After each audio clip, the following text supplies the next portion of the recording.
The high time frame charts are undoubtedly looking bearish. In today's video, we're going to be discussing the short-term price action as well as talking about exactly what the bulls need to do on the high time frame to regain control. Let's go ahead and dive into the video.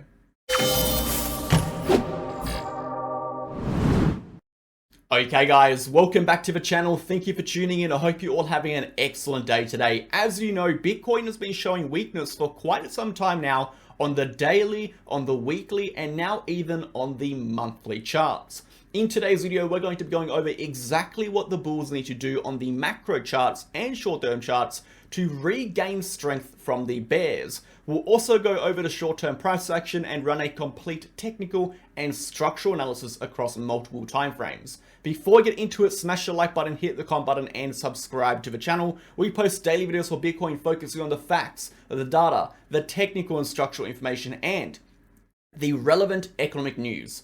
No hype, no BS, no emotion, pure raw TA. If that is the kind of content you're interested in, join us on Telegram. It is the third link down below. You'll get access to charts, updates, videos, educational posts, news events, everything you need to stay in the loop of cryptocurrency with Bitcoin and the relevant economic data. If you are interested in joining our VIP channel, we post trading signals with exact entries, exact targets, exact stop losses, and trade justification. You'll also get access to our group chats. We have a general chat, our trading chart and education chat, our news chat, our help chat, our trading video chat, and of course, our trading setup chat. If you're interested in joining over all of those channels, you can go ahead and contact me on the free channel. Click the pinned comments to find more information and you'll get my contact details over here. Let's dive into the video, guys, starting on the market data. How are we looking for today? So 24-hour volume has jumped up a small amount, and again, we're coming out of the weekend, so that is particularly, or should I say, that should be expected. We are sitting at 40 billion in 24-hour volume, up 29.28%, with total liquidations rallying 37% to 46 million. As for September, we are currently down 0.66%, and we're about 4 and a bit days into the month. Moving on to our volatility index. The volatility index has basically been unchanged. We had a small little spike upwards at the end and at the start of September, and we have been progressing slightly downwards ever since, just kind of plateauing. The same thing goes on that 30-day period. Moving on to our liquidations, we can see of the 46 million in liquidations, we did see the vast majority come from longer liquidations, as Bitcoin took a little bit of a nosedive down to around 25.6k. With over 40 million in liquidations, as I just said, the majority did come from those long positions, with just 14 million in shorts. And jumping into the DXY is currently retesting that neckline of resistance. A break upwards from this neckline could result in some more short-term downward price action for Bitcoin, sending it down to 25.2 to potentially 24.4. Of course, if the DXY does go upwards, this will exacerbate the weakness we are seeing on the short term for both cryptocurrency and the stock market. The key level of resistance for the DXY to break upwards to become macro bullish would be the 106 level. If 106 does break upwards, this would be incredibly bad for risk assets and could potentially send them into a macro downtrend. It is very unlikely we see that breakout before Bitcoin loses 24.4. It's likely that a breakout on the DXY would kind of happen around the same time / trigger that breakdown on Bitcoin. If we do see a short-term rejection here, that could provide some temporary relief for cryptocurrency and the stock market. However, it is important to remember, short-term relief will not be enough to regain high timeframe strength for Bitcoin. The high timeframe charts are still looking incredibly weak, whether that be on the daily, whether it be on the weekly, whether it be on the monthly. We are still seeing developing weakness on these charts that could potentially lead to higher timeframe downtrends. So a short-term rejection on the DXY will not be enough. However, if that short-term rejection takes us underneath this downtrending dotted trend line,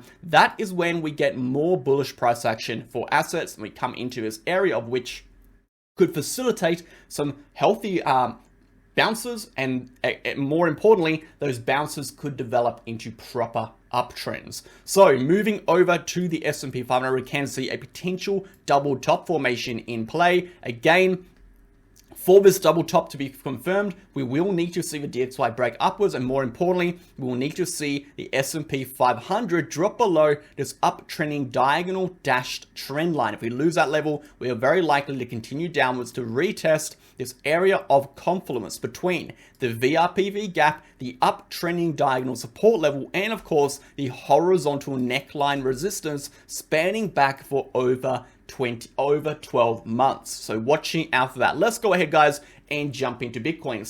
I wanted to briefly interrupt today's video to discuss the two exchanges we use on this channel, Bitget and BingX. So which exchange should you sign up to? If you look to the right hand side of the screen, you're going to see the list of differences in relation to KYC requirements and the countries these exchanges offer services to. The first link down below being the Bitget link, and the second link down below being the BingX link. No matter which link you sign up to, you're going to get up to 15% discounts on your trading fees, up to $5,000 in trading rewards, and of course, you'll get access to every single MegaWhale exclusive bonus campaign we run on these exchanges. Alongside that, Bitget and BingX are incredibly similar. They are both ranked top 10 in terms of trading volume. They both have extensive liquidity pools and market pairs offering up to 125x leverage. And most importantly, they both offer protection funds for their users to protect you against any third-party hacks. So get started now and support the channel by clicking the links below. Thanks for listening. So let's go ahead and jump into Bitcoin. And as we've said at the start of the video, the high time frame charts, the short-term charts, the daily and weekly charts are beginning to already do look quite weak. And in today's video, the purpose of today's video is to discuss where the bulls will need to push the prices to regain control. But before we go ahead and discuss that, we need to define why the charts are looking weak and what the bulls need to do about it. So from a high time frame perspective, starting on the monthly chart, technically speaking, the monthly chart is still looking relatively bullish. And the reason I say it's looking relatively bullish is because we are above that 50 EMA, which is the 25.2 to 24.4 major horizontal support. We are still in this overall weekly uptrend according to that monthly chart. However, we are at massive risk at flipping this 50 EMA. And if that 50 EMA level is flipped toward the downside, that will signify a shift into a monthly downtrend. For the bulls to reclaim control on the monthly chart, the level of $32,000 will have to be broken above to flip the trend from a weekly uptrend into a monthly uptrend. We can see the 32K level is of course the neckline of resistance according to the local top point all the way back in July, May, June, July 2022, and of course that rejection point we saw most recently in July 2023. If we zoom out, we can see immediately after 32,000, we start to see a significant drop off in the VRPV. That takes us up to around 40,000. So we do know that 32,000 is a high time frame bullish trigger, which will act as a trend flipping point between a weekly uptrend into a monthly uptrend. So on the high time frame, when we really go ahead and zoom out, if the bulls want to get the charts back into a macro monthly bullish position and continue to price upwards into a potential future bull market, $32,000 is still going to be that major level of trigger or that major level of resistance that Bitcoin will need to break above to enter that next phase of a uptrend. At the moment, of course, the daily charts are looking horribly weak. We have lost the high time frame uptrending support level, as we can see according to this black uptrending diagonal trend line. We are in a current weekly downtrend as we've lost 28K. Remember, the entrance of a weekly downtrend began when 28K was lost. So technically speaking, we are in a weekly downtrend moving towards 25.2 to 24.4. 24.4 to 25.2 is a historical level of support. It is a 400 plus day long level of support. And if lost, that will trigger the entrance into a monthly downtrend. We move from a weekly into a monthly downtrend if 24.4k is lost. According to our structural analysis, we have a head and shoulder pattern over here. If we take the measured move from the high of the head, apply it to the breakdown point, that actually takes us sub 20,000. It takes us to around $19,200, meaning if 24.4k is lost and we enter a monthly downtrend, a possible target could be 19.2k. We're seeing now how weak these charts are really looking. If we take a look at something like a 3-day chart, we can see what we talked about in yesterday's video, which was the Ichimoku cloud. We talked about how if the Ichimoku cloud is rejected from and lost, there's a leading span at the bottom. If we break below it, that will trigger a shift in strength downwards. Right now we have the lagging span, the black line entering the gaussian, entering the Ichimoku cloud, which is a sign that momentum is about to be flipped bearish on according to this indicator. And if the price loses that 25.5k level, we will be breaking below the clouds. Every single time we have seen a similar scenario where the price breaks below the clouds, we end up seeing a downtrend begin or a downtrend execute. Again, how long that downtrend will go will be determined by the structural levels on the chart. According to our current chart, the structural levels of support, where which the price could go, would of course be a lowest possible target of around 18,000 to 20,000, a most plausible target of 22.5 to 21.5, and of course the current level of support at 25.2 to 24.4. So overall, the charts are not looking very good on the daily. Moving over to the weekly chart, we can see it is not looking very healthy on the weekly chart either. We have seen numerous levels be lost on the weekly chart. First and foremost, we are broken into the Gaussian channel from the top side down. If we look historically, every time we move up out of the Gaussian channel and we break back into the Gaussian channel, that generally results in a move underneath the Gaussian channel. We can see instance over here. We can see another instance over here. Again, this is the COVID crash. We can take it with a grain of salt, but if we go to a smaller time frame, you'll see that these scenarios pop up more often than not. We break into the Gaussian channel, we head underneath the Gaussian channel. And again, you're probably thinking, well, these are just bear runs. That's why it worked out. Well, if we go down to a smaller time frame, such as a daily chart, you can see even on a daily chart, generally when we break above, so we have a green channel, we're above it, and we break into the Gaussian channel, we generally end up below. We saw it over here, we saw it over here, and we can go back in history and show you so many more examples, because it's generally how the Gaussian channel works, which represents a shift in high time frame strength and momentum. And when we have momentum flipping or diverging towards the negative side, we're more likely to have price action eventually follow through. And that is what it's showing. It's showing a significant shift between bulls and bears. It is showing us shift between buying pressure and selling pressure when we break down or when we break in.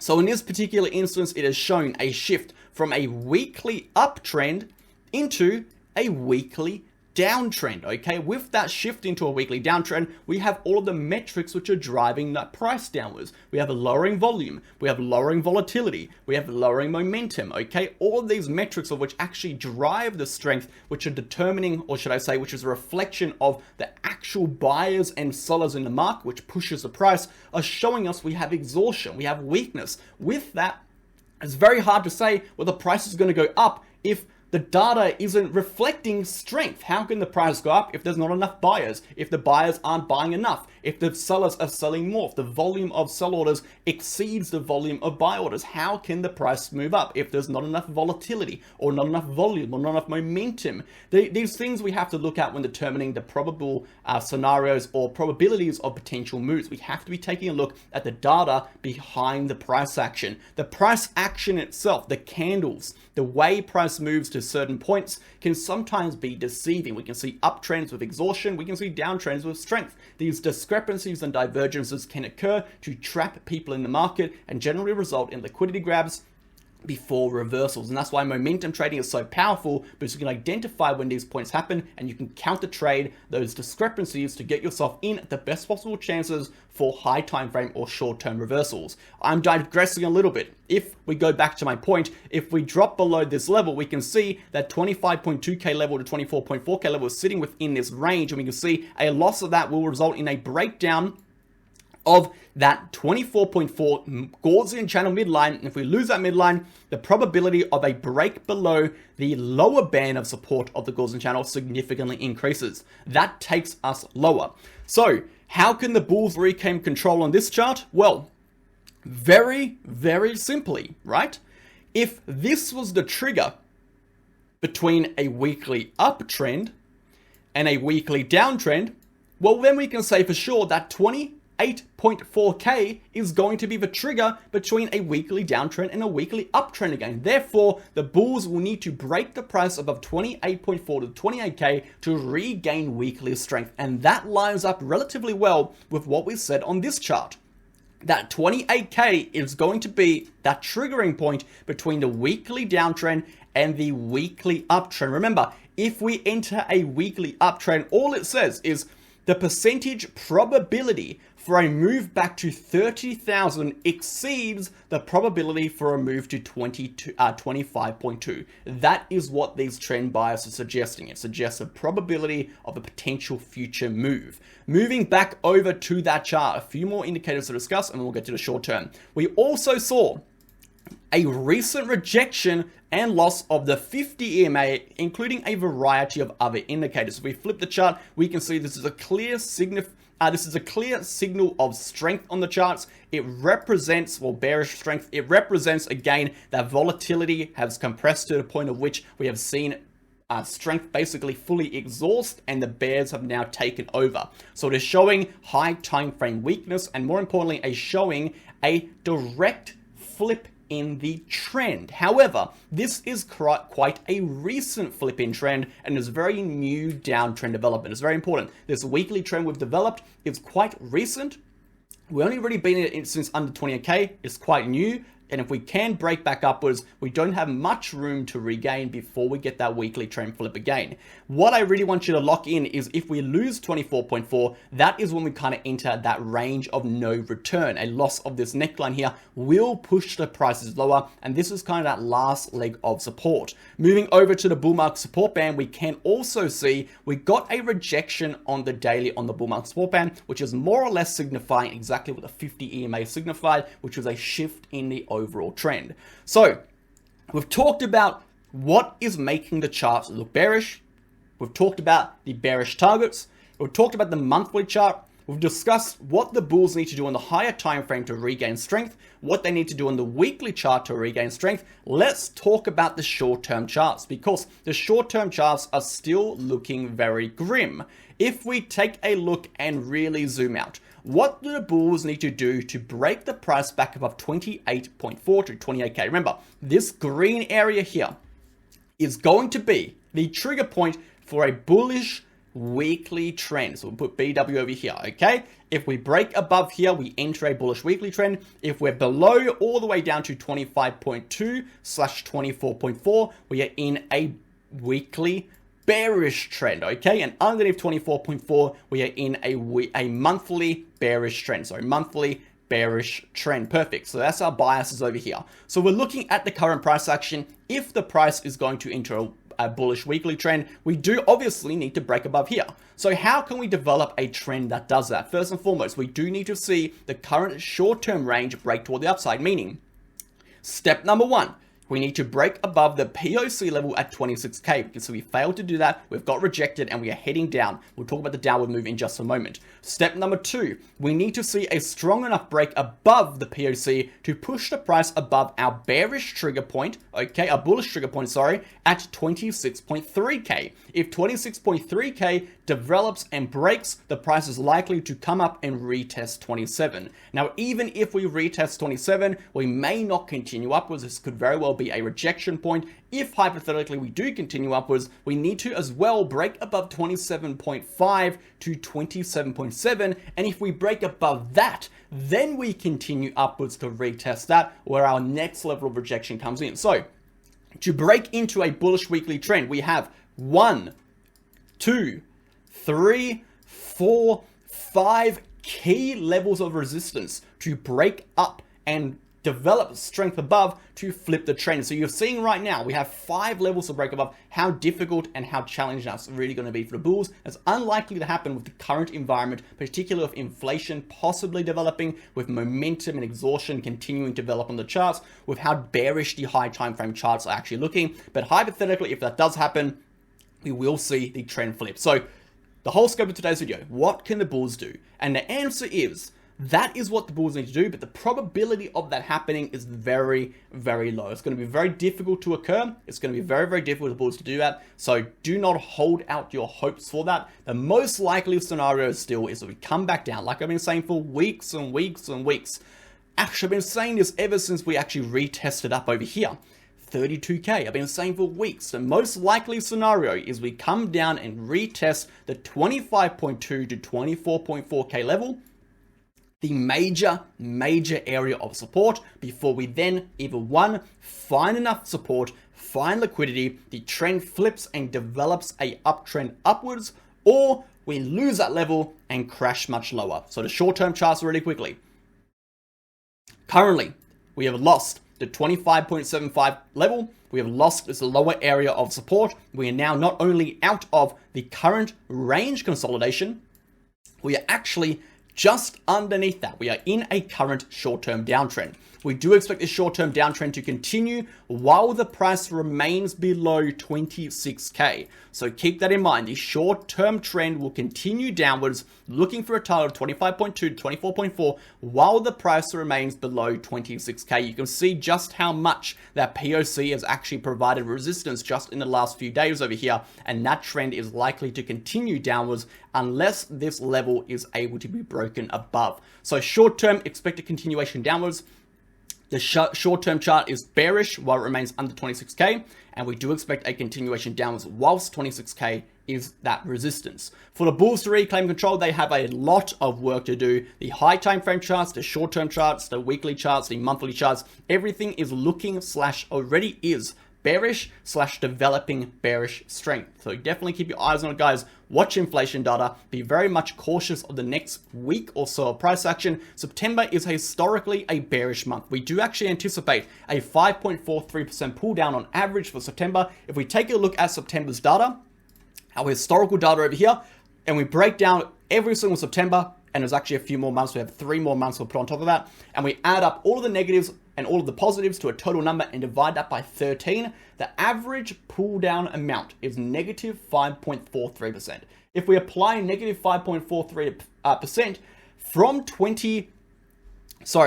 if we apply that breakdown from 25.8K, negative 5.43% actually takes us directly to, we'll show you in a second, negative 5.8% takes us directly 5.43% down to this level on the absolute dot. That is 24.4K on the dot. So if September plays out as per what is expected, and it's a 75.6% chance it's going to be red, and if it's going to be red, the most likely drawdown is 5.43% according to the data. It will target and reach 24.4K this month. So watch out for that, guys. Thanks for tuning in. I hope you have a great day. I'll catch you guys in the next one. Cheers.